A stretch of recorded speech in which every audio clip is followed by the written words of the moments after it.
mes turim tokią tradiciją keliauti per Lietuvą.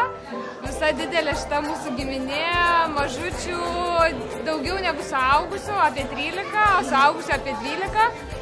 Nes Sraigė tai yra namai, tai yra visur kartu. Nu ir Sraigė taip ir gimė toks, sakykime, iš tikrųjų gal net netyčia. Su nameliu keliaujam visi kartu kaip namie ir kiekviena kelionė yra labai smagi.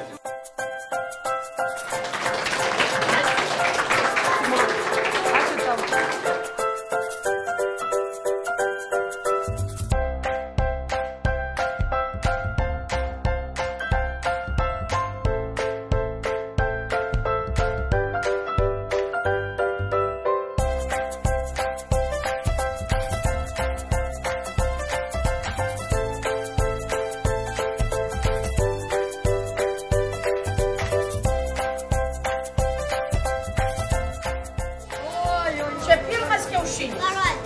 Nu va, čia kaip dangus toks išėjo. Iš tikrųjų, mūsų visos šventės nėra taip, kad susirenkam, sėdim prie stalo, kad tik tai pavalgyt, bet vis su kažkokiam veiklom. Turim kompanijai merginas, kurios virtuviai mėgsta suktis, tai vis išbandom kažkokius naujus patiekalus gaminti, ko nesam gaminę.